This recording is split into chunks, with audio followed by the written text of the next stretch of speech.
Welcome back, everyone, to the Conference on Religious Trauma 2023.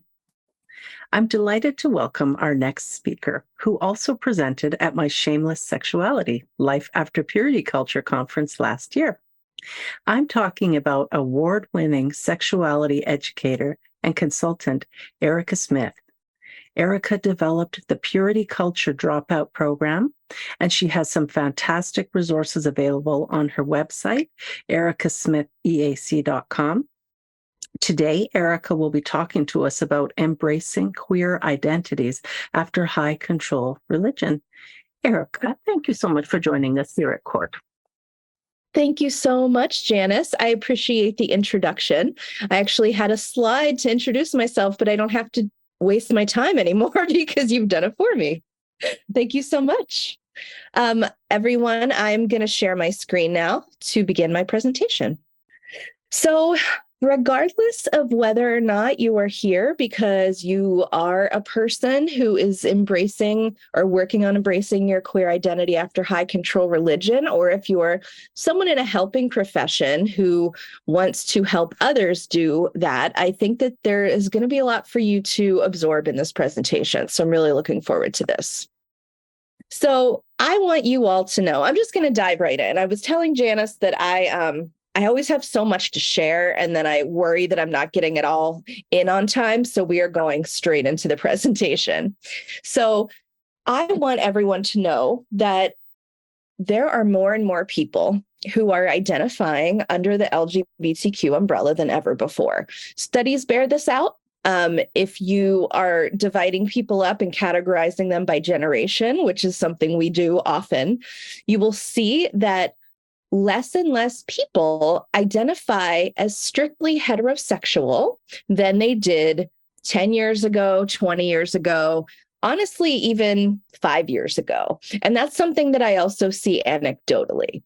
I always like to share like where I am in this generational thing. So I'm a Generation X, I'm a young Gen Xer, and I was a teenager in the 90s, and there were not a lot of out queer people or LGBTQ people when I was young. And the amount of LGBTQ people who are out and openly identifying has truly skyrocketed. And so it's no coincidence that, that there are going to be more and more people who are coming out of a high control religion that are beginning to take a look at themselves and their sexuality, or maybe feeling like there's something that they are finally ready to embrace or finally allowed to see. And those numbers keep going up, and there's research to back this. I think on my, I'm sorry, I don't have where I got this exact study from, but it was a big one that was in the news a couple years ago. So here is something I think is always important to share. LGBTQ identities, they are not new. They are not nude at all. New. I said nude. Wow, that was kind of a Freudian slip. They're not new at all. You'll hear people say, like, why are so many people gay these days? Or why are so many people gender nonconforming or trans these days? But truly, there is historical precedence for all of this. I have a meme on this page. This is funny. It's a joke, but it's also true. Like, this is actual art from ancient Greece. So queer identities, sexual identities that are not straight have been documented in Western society as far back as ancient Greeks. Virtually every civilization has some record of the presence of not straight sexual identities. There are people that will argue about this and be like, no one back then would have called themselves gay. And it's possibly true. We don't know exactly what it was like to be, a sexual person in these time periods. So going back and saying like, this historical figure is gay or this historical figure is trans, it's like we might not even have the right language or frame of reference to conceptualize how folks identified. So using modern constructs of sexuality might not actually be accurate to foreign times. But one thing we do know is that in so many societies, it has been demonstrated that there was a lot more than the heterosexual man and woman pairing nuclear family. One thing that I find particularly interesting is that the term homosexuality didn't even exist until the late 1800s, and it became a term because of German tax law. This is fascinating to me. If you're interested in learning more about the origins of heterosexuality, because heterosexuality as a concept, again, came out of this German tax law from the 1800s. I highly recommend a book called Straight: The Surprising History of Heterosexuality by Hannah Blank. I do put that in my resources for this class, and I can send that on to Janice as well. So I want to get us all on the same page about a few aspects of LGBTQ identities. This is kind of just a basics. We're going to do this real quick. So the difference between sexual orientation and identity versus gender identity. I think a lot of people these days are familiar with the difference, but just in case, to do a review, our sexual orientation is our attraction to other people, and our sexual identity is the labels we give those attractions. Common sexual identity labels you're going to see on the next slide. It's things like gay, straight, bisexual, pansexual, asexual. Gender identity is how we experience our gender. That's different than who we're attracted to. It's in terms of, are we male, female, non-binary, neither, something that exists just in a different conceptualization of gender? Do we say we have no gender? That is a very personal thing, and it's different from our attraction. I'd like to use this handy little graph, not a graph, this isn't a graph, a graphic, a handy little graphic I made to show that every person has each of these components. And when I say every person, you truly can look at everyone, and everyone has these things. They're not unique to people that identify as LGBTQ. We all have a way that we express our gender, which means the ways that we signal our gender to other people. That is things like our hair, if we wear makeup, our clothing, the way we talk, that's gender expression. We all express our gender, and the variety of gender expression is actually huge, even among people that might identify the same way. So for example, I identify as a woman, my gender expression is very feminine, but there are plenty of people who identify as women whose gender expression is not as feminine as mine. That doesn't make them anything different. It just means they're expressing their gender differently. We tend to have a lot of tolerance for this among women and cis women, more so than we do among trans people. So for example, you don't think twice about women who don't wear much makeup or women who keep their hair shorter, but we do begin to police it when people are claiming trans identities. I think that's an interesting thing. So beyond all having a gender expression, we all have a gender identity. So how we identify our own gender. We all have our attractions and the identity word that we label, or that we use to label that. So that sexual orientation is the same thing as sexual identity. It's kind of all the same thing. And then we're all assigned a sex at birth. And what I mean by that is that when we're born, we are given a designation. Typically, the doctor, the nurse, the midwife, they take a look at our body, they look at what's between our legs, and they decide we're a boy, we're a girl. There's a small percentage of the population that also is intersex. That means that the genitalia may be more ambiguous. But for most people, the gender identity is pretty clear, cut and dried. I'm sorry, the assigned sex is pretty clear, cut and dried, said by the doctor. So for some people, that gender identity is the gender identity that they actually feel. The assigned sex and the gender identity are congruent, and for other people, they're not. And that would make those folks under the trans umbrella.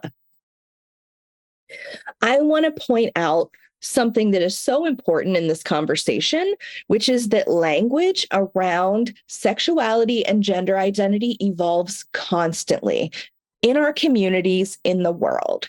I will share that, I said I gave my age earlier. So I hear new sexual and gender identity words often. And even though this is my work, even though I am a queer woman myself, I come across new words that folks are using all the time. Language evolves so quickly in this area. So I always say to people, whether you're in our community or you're not part of the community, if you hear a new language word and you're like, I don't know what that means, it doesn't mean that you are uncool or unhip or totally behind. It truly means that language is evolving very quickly. I work with tweens and kids that are trans and non-binary, and they are often using language that is new to my mid-40s self. So what I do when I don't know those words is I make it a point to find out what they mean.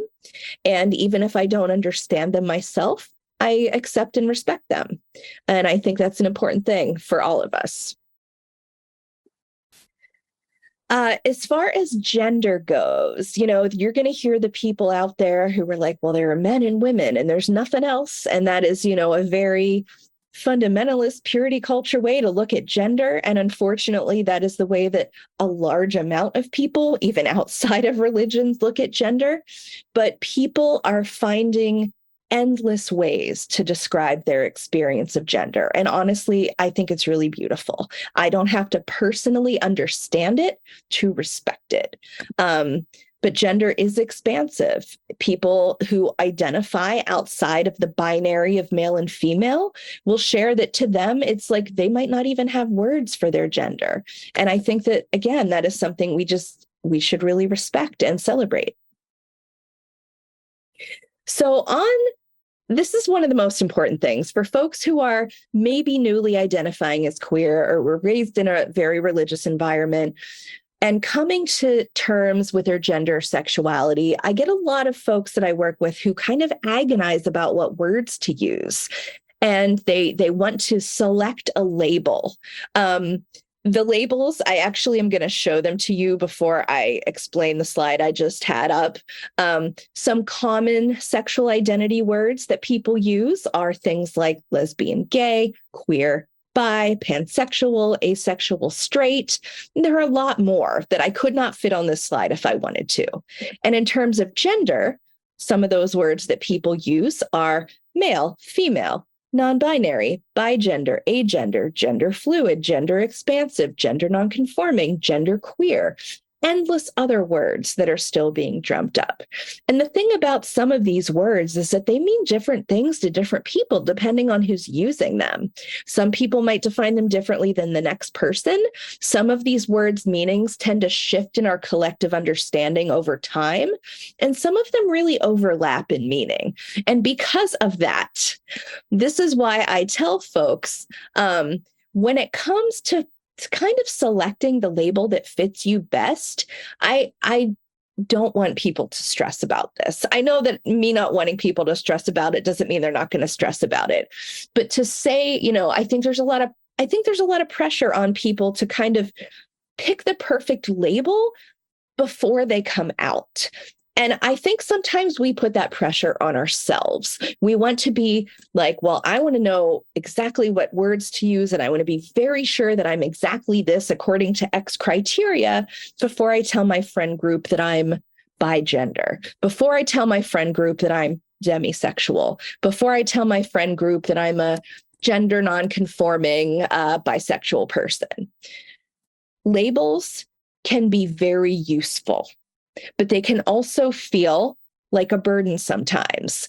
I think I use the term micro-labeling on this slide because I do often see people just stressing so much about what word fits them exactly at that moment in time. And so I like to share that these words often will change meaning. Your understanding of yourself may change over time. Labels that once worked for you in a certain moment may feel not relevant to you in the future, and that's truly okay. And not all of us define all these words in the same way. One of the things that I like to remember is a quote from an author, Angela Chen, who wrote an incredible book about asexuality called Ace. And Angela Chen shared that she thinks that labels should be useful to us. They should serve us in some way. They should not be something that we take on and then feel like it's a prison. Like, well, since I told people that I am a genderqueer person and now I'm leaning more this way, that's, I can't really do that. That's not true. Play with labels if you'd like, but I do want people to remember that we can change them as our understanding of ourselves changes as well.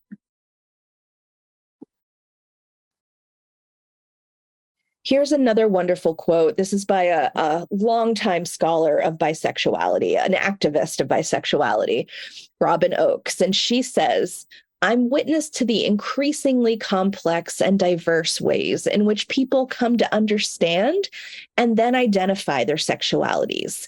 Labels should not be boxes into which we feel we must squeeze ourselves, but rather tools with which to communicate and begin conversations." Hopefully you'll notice throughout this presentation, I include a lot of different people under the LGBTQ umbrella, a lot of historical pictures of LGBTQ people, because I want to kind of show the beauty and diversity of the community. This is one of the biggest things for folks who are coming out of a religious life or a high control religion or purity culture. I want you to know that it doesn't matter what age you are when you recognize, understand, and begin to accept your queer identities. One of the hardest things I see people struggle with is this sense of lost time. And also a sense, we'll get to the imposter syndrome in a moment, but really the grief of why didn't I know this about myself earlier? And I run support groups for queer people who were raised in purity culture, and this comes up all the time. And one of the things that I like to share is, it is absolutely justified to feel grief over that. But I don't want folks to blame themselves for not knowing sooner. As a way I've described it before, it's for a lot of people, it's not that they maybe knew they were queer and didn't just embrace it. It's a lot of people didn't even have the ability to see that about themselves. Like if you were in a high control religion, if you were in a religion that denounces queer identities, the ability for a person to even question their sexuality is it's hidden. So it's not that you didn't walk through the door, it's that you didn't see the door was there. So, the more you can deal with kind of the shame or anger you feel of not being able to understand your queer identity earlier, I think the better. And you can come out at any age, and we are ready for you at any age. You might see nowadays that there are kids coming out in middle school, and they're coming out into a more accepting world in many ways, and maybe they have families that are more accepting in many ways. But if you are a person who is 30, 40, 50, 60, 70, and you were raised in a high control religion, you cannot compare your experience of queerness to that of a 12-year-old growing up in 2023. It is so different. So just to compare that, it's going to make yourself feel very frustrated and sad. Coming out. What does coming out even mean to people? For some people, that might mean coming out to themselves first. I mean, we all have to come out to ourselves first. And then, of course, telling those who are closest to us and who we feel like we can trust the most. So coming out, is it right for you? When may it be right? You truly do not have to come out until you're ready. Some people choose not to come out to any or to some particular people ever. And I do believe that you are the expert in that and who you should come out to and who is a safe choice. I know there can be pressure culturally that's like, well, everyone should come out. The more people that are out, the safer we make it for other people. And I understand the sentiment behind that. But I also want to say that if you know that you have, a relationship with someone, maybe your family, that's kind of tenuous, and you will lose that completely if you come out and you don't want to. And it would be better for you to hide that aspect of yourself to maintain a certain relationship. That is your decision. And that is a completely valid decision.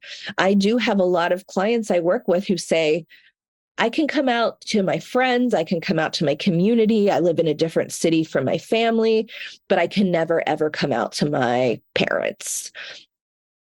Who is anybody else to judge that? I mean, I truly believe that is that best, what's safe and what's not. Another thing I think is important to think about is we don't owe every single person the information that we are LGBTQ. It's a privilege to have that information. And if you're keeping it secret from someone, that doesn't necessarily mean you're ashamed of it.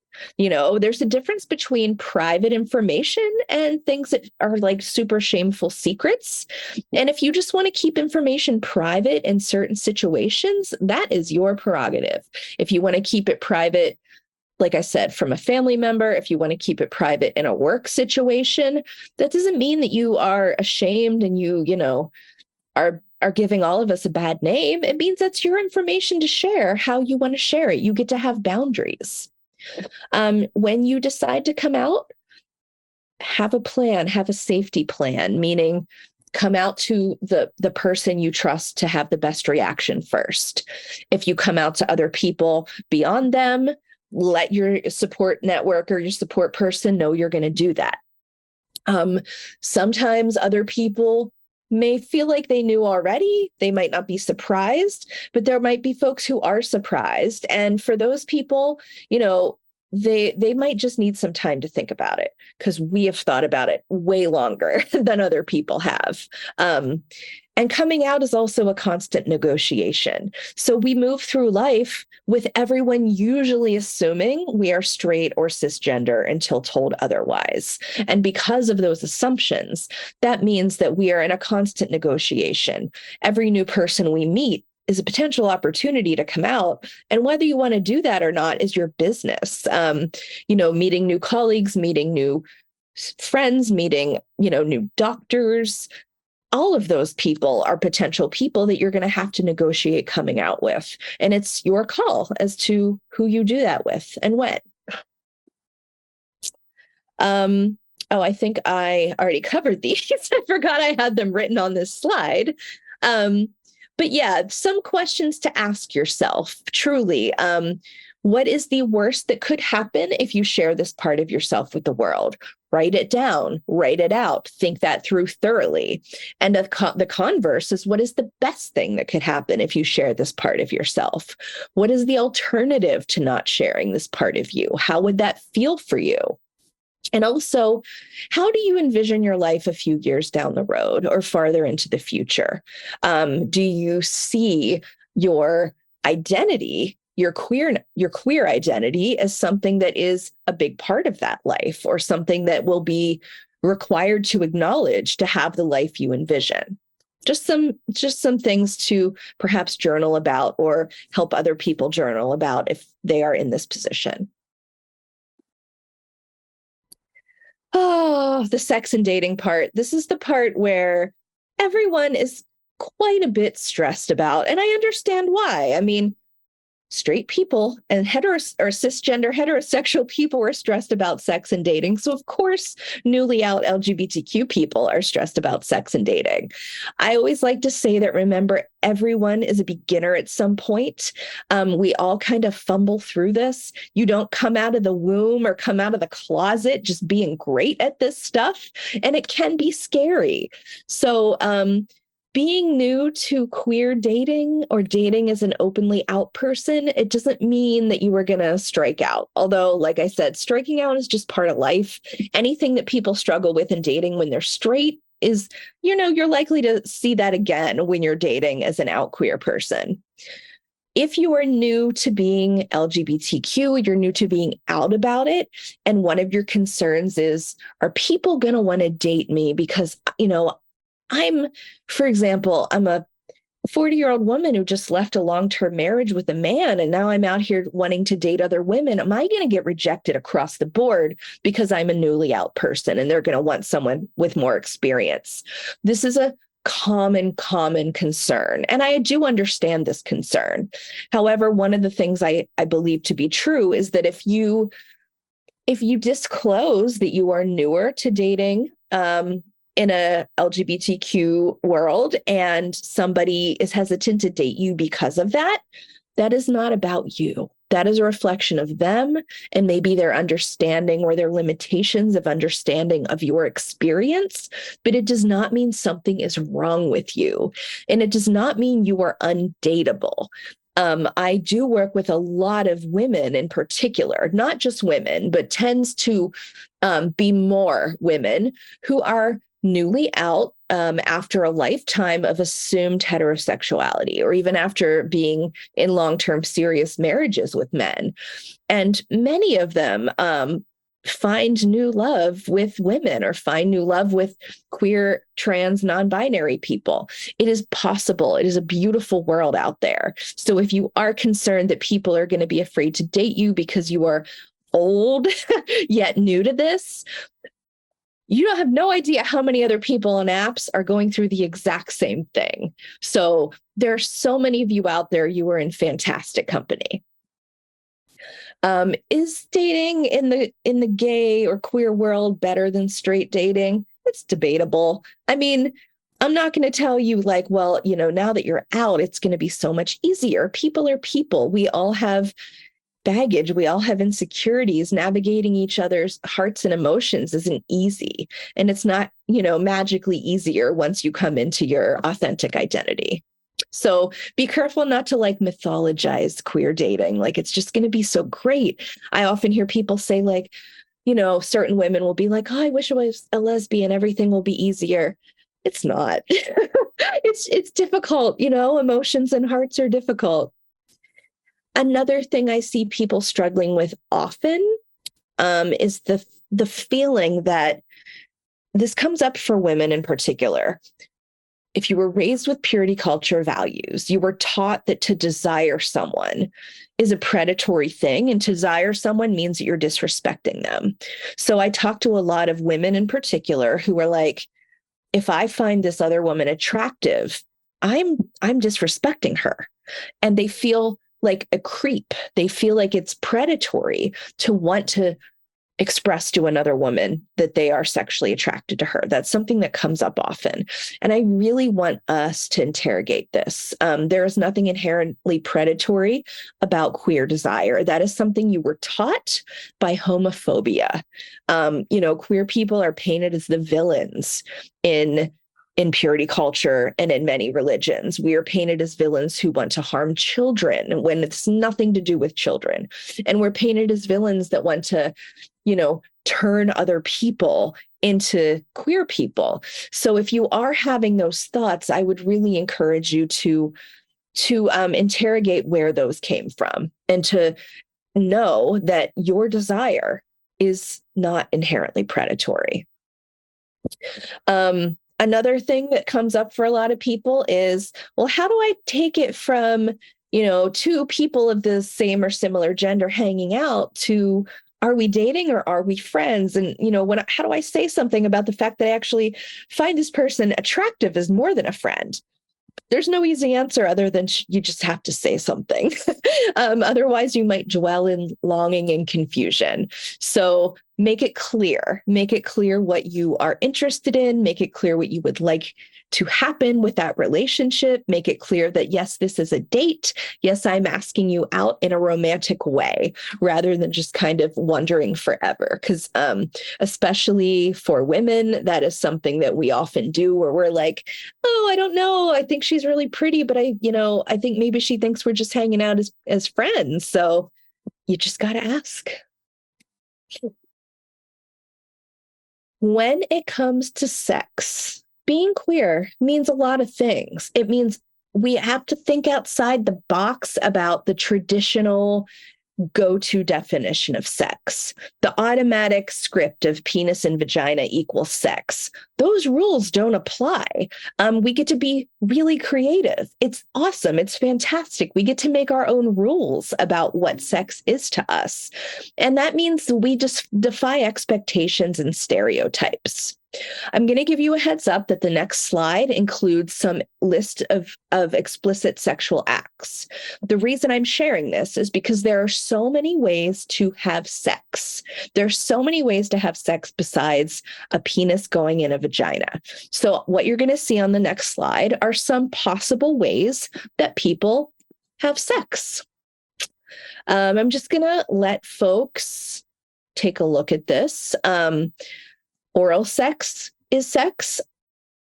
Some people might consider making out and grinding on each other sex. Folks will, and I'm saying folks or people because I know we don't all have the same definition of sex, but these are things that may and probably can count as a sexual experience between two people. And in my mind, this is regardless of whether we are gay or straight. I think that heterosexual folks could benefit a lot from expanding their definition of sex as well to include things beyond penis and vagina intercourse. There's a lot more pleasure possible that way. And it gives everyone kind of a more equal footing when it comes to what sex is. So these are just different things. Not everyone enjoys all of these activities. Not everyone wants all of these activities. I like to use the analogy of a menu. You know, we might have a menu of different sexual acts, and some might be the thing we order often. Like, this is my go-to thing. This is the appetizer I usually like, and this is the entree I usually like. And then we might have other things on that list that are like, today, I think I'm into something different. I'm going to try this thing that I've never ordered before.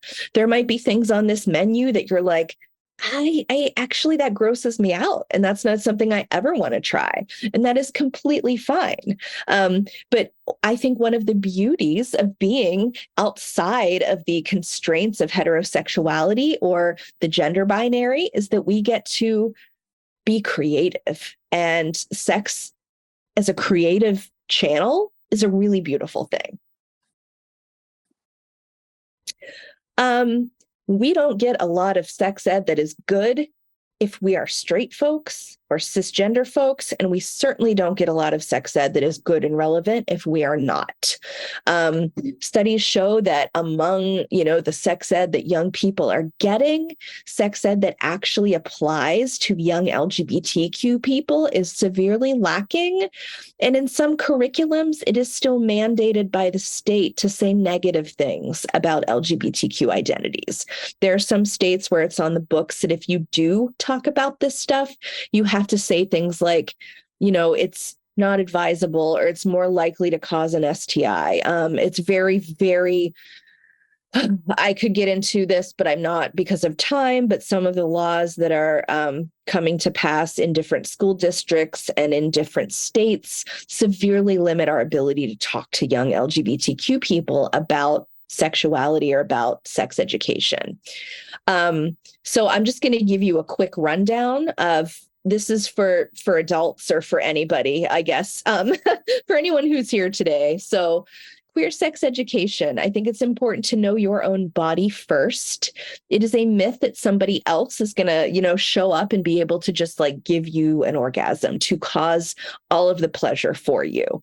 We do have to know about ourselves, do some exploration, what feels good to us, what we might like, what are the things that are yeses and nos for us. And we have to cultivate the ability to communicate that with each other.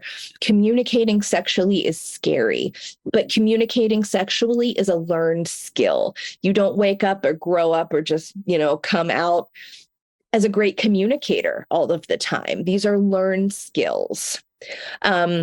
The question of, do I tell my partner that I'm really new to this? Do I tell my partner that maybe this is my first time with a man, or this is my first time with a woman, or this is my first time with a trans person? Or do I tell my partner this might be the first time I've had sex at all? That's a personal decision. There's no one across the board answer to that. I do believe that If you want to communicate clearly and honestly, and you want your partner to know that information so that they can help co-create a better experience for both of you, yes.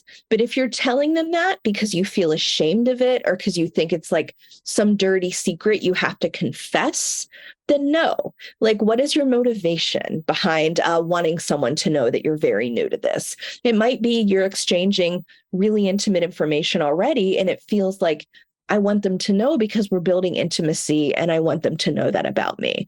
But if you're like, I owe them that information so that they, because they deserve to know it's my first time because I'm a weirdo, because it's my first time, I don't think that is a great reason.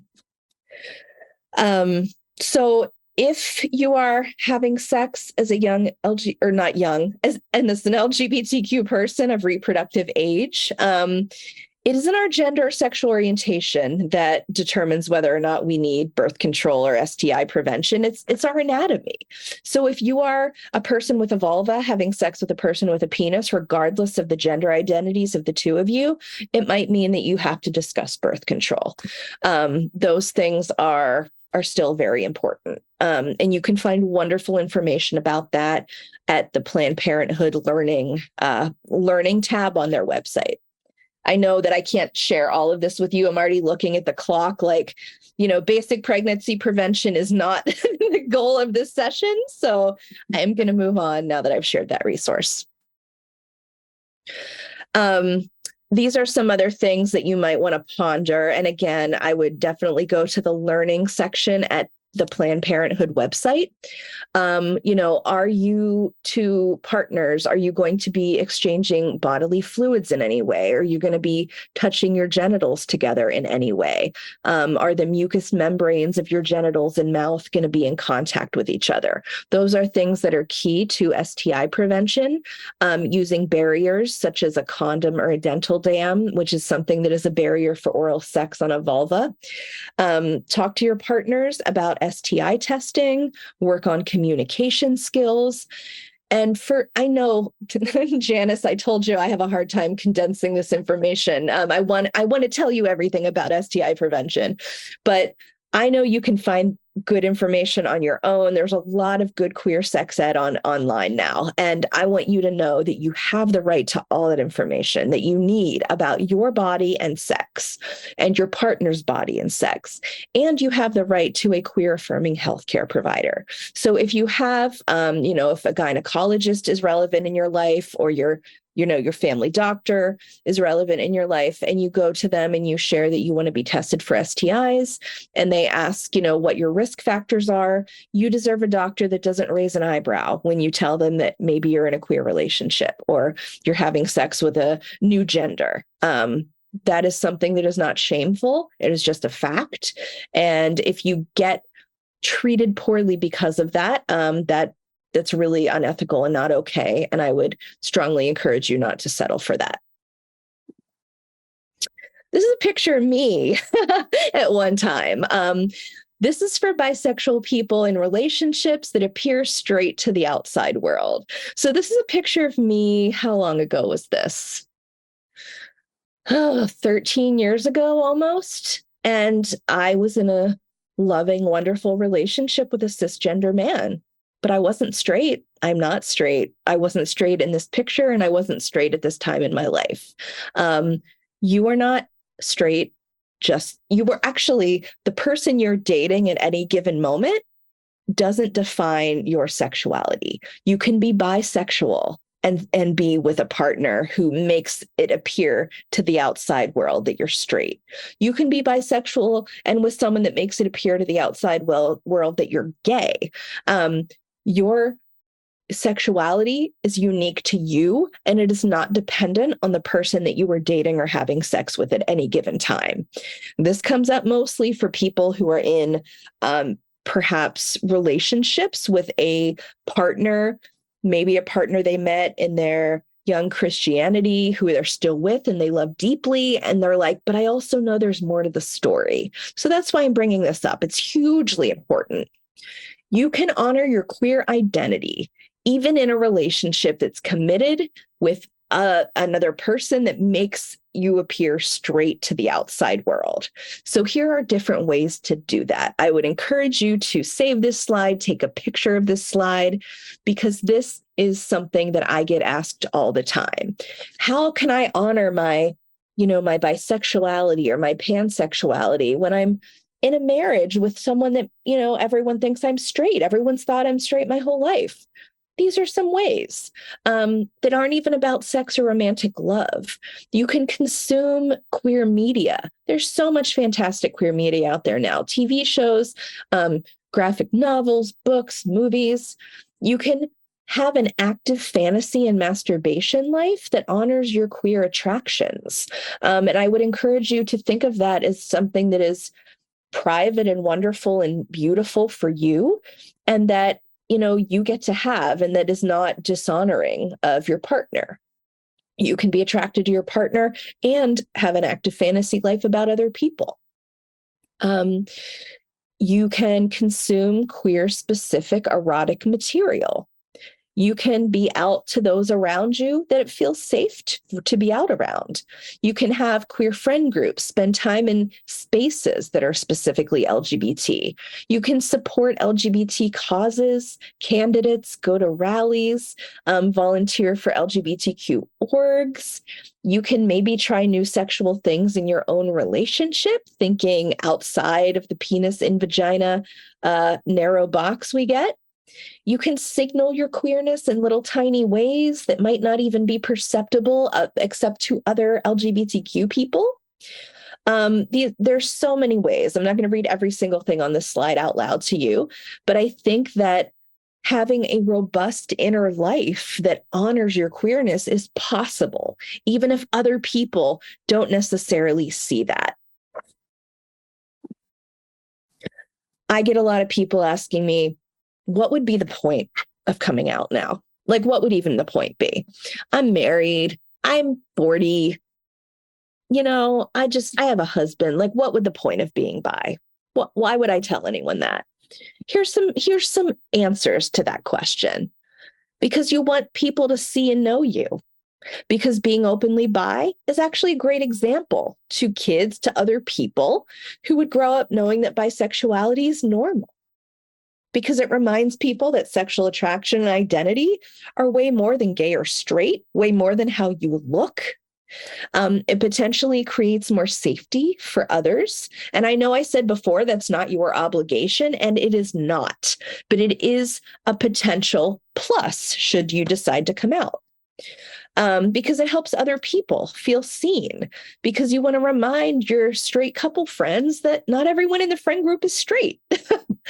There's so many reasons that you can list to, why bother? Why should I bother coming out? I know if I can think of all of these, I'm sure you can think of more. And for some people, just wanting to come out is enough. Just wanting to come out is enough. One of the biggest things people struggle with, and I'm going to make sure we have time for questions, of course, is the internalized homophobia, the voices that tell us we're not actually queer, and the queer imposter syndrome is the feeling that actually I'm probably not queer. I'm pretending all the other people are the real gays and I'm not really that queer, so I shouldn't even come out. I don't need to say anything. Other people they've actually had sex with queer people. Like, I just really don't need to do that. Think of it this way. Queer imposter syndrome is homophobia in action. We don't benefit from that. The dominant culture tells us that queer has to look, act, and be, and fuck in a certain way because they want to be able to identify queerness. They want to be able to point at it and say, oh, that's queerness. That's different than us. So to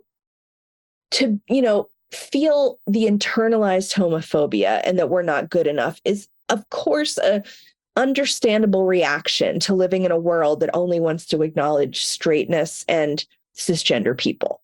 But it doesn't benefit us. It keeps us hidden. It keeps us in the closet. Here are the requirements of being queer enough. There's one. There's one. It's be queer. You don't need to have had sex with your new identity out. You don't need to have been with a person of the same or similar gender. You don't need to have dated. You don't need to have come out. You don't need to look a certain way. You don't have to be like, well, until I get that haircut and like start, cuffing my jeans in a certain way. Like, you don't have to do that. You don't have to be out for any amount of time. You don't have to have struggled as a person who experienced like hatred against your identity. You don't have to have known you were queer since you were young. You don't have to do any of this except just be who you are. Who and what benefits from this queer imposter syndrome? It's not you. It's not other people in the community. It's truly the value systems that keep queer people hidden. It's the patriarchy. It's there's all the systems on top that prop up purity culture and fundamentalist religions. Like they're the ones that benefit from your self-doubt. They cause it and they benefit from it. If you're worried about taking up too much space by coming out, remember that if you're queer, then queer space also belongs to you. And I'm happy to welcome you there, and I'm happy to have you in it. And other people are as well. We're waiting for you. People often say they just have a hard time finding community, and I understand that can be very scary. It's also wonderful when you do, and it's worth looking for. Your queer community can be online. It doesn't have to be, maybe it's not even possible where you live. If you are an introverted person, you might not be the one that wants to go to clubs. You might not want to go to the gay bars. You might not want to go to the parties. You might have aged out of that. So like, you don't have to do those things in order to find queer community. My queer community, I'm like, it's all my friends texting about what we're doing. And most of us are just like laying around. It's like, oh, what are you doing today? I'm watching football. Like, they're my queer community. We don't all have to be at a bar together or at a parade together. Start with friends, just one or two friends. There's even an app to find friends on Bumble. You can look for friends. Are there queer people in your professional groups and your workplace, in your town, in your neighborhood? What about for a hobby or sport or a fandom? And not all queer people are going to be your people. There are plenty of niche, we contain multitudes. We are not a monolith. There are people that are also identify as LGBTQ that I have very little in common with, other than that we are under the LGBTQ umbrella. So that's okay. And that's, something that you will discover, I think, with time and experience. If you are someone who at some point in your life perpetuated anti-LGBTQ sentiment, and you feel guilty, and you feel like because of that, you don't deserve outness and you don't deserve to be celebrated and loved as a queer person, I want you to forgive yourself. This comes up so much for people, and it gets me emotional because I know people are like, I said that to be gay was a sin. And I said, oh, hate the sin, love the sinner at one point. Not me personally, but I'm quoting, I said these things, or I might have, even voted for anti-queer candidates, or I might have been in rallies or marches, or, really propped up religious leaders that hated queer people. And so now I don't deserve this space. I don't deserve this community's love. I don't deserve this community's acceptance. This is bullshit. You do deserve to love yourself, to be accepted, to be loved and embraced by the community. This is not like we all have different journeys to our queer identities, and most everyone has been affected by this like cis hetero patriarchal idea of how we have to live at some point. And I would strongly, I just strongly encourage you to forgive yourself for this and to not let it keep you from happiness and from love and from joy. Things to remember. You are the authority of your own experience. So we cannot tell you whether or not you're queer. It's an internal sense of knowing, I invite you to listen to and access that internal sense despite all of the systems conspiring to keep you from it. There's no one size fits all LGBTQ experience. So again, just because you didn't know you were gay or trans or non-binary by the time you were 13, it doesn't mean that you're any less just because it took you longer to see that. You know why it took you longer. It makes perfect sense. You don't have to have queer sex or relationships to be queer. You don't need to have had a traumatic experience of your gender or sexuality to be queer. You don't have to fit any stereotypes or memes of a queer person. And queerness is a natural variation on the human experience of attraction and gender. No one requires you to antagonize over an identity label. We're all new to queer dating and sex at some point. It's up to you whether you share that it's new to you. You are never too old to come out. Your queer desire is not predatory. You can change your identity words any damn time you please. And we have always been here and always will, bitch. That's my final word. We have always been here and we always will. And we welcome you, regardless of your timeline, regardless of your past actions. Your queerness is enough. We are sold the lie that queer sexualities and genders are unnatural perversions and like a static way of being. This has never held up in the history of human nature. Never. So we're not buying it. This is a beautiful, beautiful thing I like to end on. This 90-year-old man decided to come out as gay during the pandemic.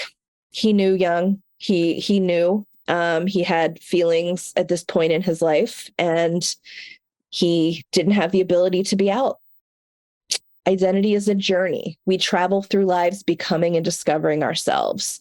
There's no shame in living with uncertainty or in changing your labels as new information comes in. And this gentleman here is proof of that. If you're open to it, you can discover new and wonderful, surprising things about your sexual and gender identity for your whole lifetime. And this class is dedicated to my gay elder and my hero, my great uncle, Ed Bell. Thank you so much, Janice, for having me. And these are some of the resources that I like to share with people. This was such a beautiful talk, Erica. I feel so encouraged. As a bisexual woman, I feel seen. I just appreciate the enthusiasm and the welcoming spirit that you bring to all of this. Thank you so much. And we did have someone saying, can you please put the resources slide back up again? I don't know if you'd be willing to share the slides with us at CORT and we can give people access to them. That's your call. Someone did have a question I thought seems important. I'm a little confused. They say, isn't queer identifying as the opposite gender and gay being sexually oriented and the same gender? I don't mean it to offend. I just want to understand better. Is gay, queer interchangeable? I'm happy to answer that question. It's a wonderful question. And it is not offensive at all. The word queer is so interesting because it has changed in meaning over a long time. The first time it was, the word used to just mean strange. The first time it was used to apply to gay people was to use it negatively. And that came about in the 1860s, I believe, and it was specifically used to denigrate gay men. But time has shifted the meaning, and it started to become reclaimed by especially like activists in the early days of like the queer liberation movement and fighting back against AIDS. And so a lot of people embrace the word queer as their identity. It is not necessarily interchangeable with gay. Gay the definition of gay has just historically been attracted to the same gender, loves the same gender. Queer tends to be a more politicized term. I know I used it a lot in this presentation, and that to me reflects how our culture is using it a lot and how young people especially are using it a lot. But if you have, for example, I just, paid tribute to my great uncle who was gay. I wouldn't have called him queer. He was in his 80s when he passed, and he didn't use that word to describe himself. But if someone's using that word, you can use that word for them. But if someone uses another word to describe themselves, such as gay, then use that word for them. So that was actually a really wonderful question. They are not interchangeable. Queer, the word queer has it has an edge to it. It has a rich history. And it's not a word that everybody necessarily uses to describe themselves. Excellent answer. Thank you. And also keep checking our chat, everyone. People are putting resources in there. Thank you to the person who said the Trevor Project also has some great resources to learn more, like this coming out guide. And then they give the link. And someone has said, I feel like I am gay and being attracted to the same gender, but also I'm wholly queer in how I explore my gender and my sexual orientation. Yeah, Mary shared that. And I think that's a really beautiful sentiment because, folks are saying like queer is in outside of the whole system that we were taught. And there's a lot of like magic in that word, like that I'm going to do me and I'm going to disrupt essentially. Like it's a disruption. Yes. I want to Go on, please. I want to acknowledge Paul's question. Paul's wondering about the increasing proportion of queer people, is kind of pondering, is it like an environmental thing, like an industrialization thing, or could it, another part is an increased willingness of society to accept people? I would say that it is, I don't want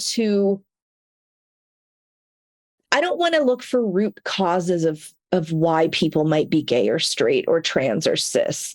I think that it is a natural variation on the human experience, and it really depends on culture and time. My talk today is actually adapted from a full class I did called So You Think You're LGBTQ, and I go more into like different societies where LGBTQ identities are accepted and have always been accepted. I do think that pointing out that, a thing causes it is like kind of it's stigmatizing. It's looking for like this thing went wrong to make these people not straight, where I believe that our identities are not wrong. They just are. And that these variations have always been occurring. We just didn't always have the right words or conceptualizations for them. And I do think that, yes, we are living in a world where there's more visibility and increasing acceptance. So, I came out to myself as bisexual in the late 1990s. If I was a teenager today, I might have known that about myself when I was 13 or younger. So the increased visibility does give people the language and the frameworks to think about it and the courage to come out because we see examples of it. Yes, queer can be used as an umbrella term.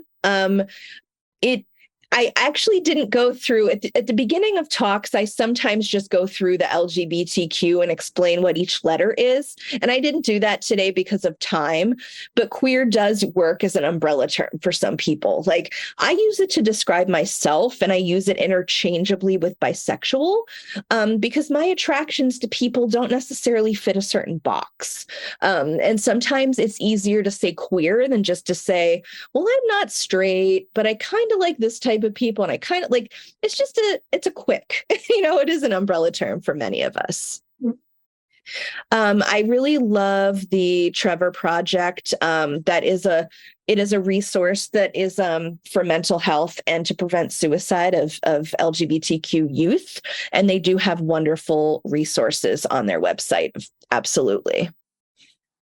Can you just again mention how people can get to your website, because your resources are fantastic? Oh, sure. I will put it in the slides right here. It is purityculturedropout.com. That's pretty easy. Also, if you go to my like, what's it called? My profile on here in the conference, I have a bunch of stuff up there. So you'll see my Instagram is where I tend to share the most free education. My website has where you can find my courses, including the So You Think You're LGBTQ course. And I love that somebody commented, there's misinformation that bisexual means you're transphobic. The reason, and that's not true. Yes. The reason that some people say that is because people think, well, bi means binary. So that means if you say you're bisexual, you're saying there are only two genders, that I like men and women, and that there's no in between. A lot of us reject that notion, and we define bisexuality as being attracted to genders like ours and unlike ours. That's my personal definition of bisexuality, which very often overlaps with the definition of pansexuality, therefore illustrating that so many of these labels are up for interpretation, and why kind of agonizing over the exact parameters of a label and what it means to us can be a big stress. There's a lot of chain. The bisexual versus pansexual argument, the is bisexual transphobic argument, these are being hashed out again and again and again. And I am honestly tired to death of those conversations. Mm-hmm.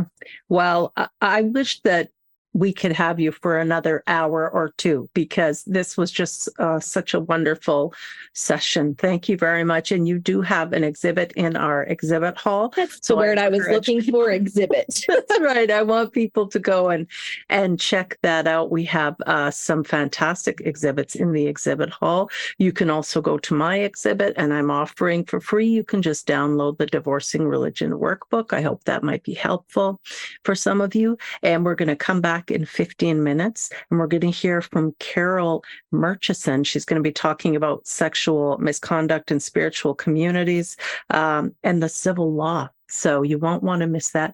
Thank you, Erica. It was great to see you again. Thanks, everyone. Thank you, Janice. I'm always happy to see your face and to work with you. See you soon, everyone.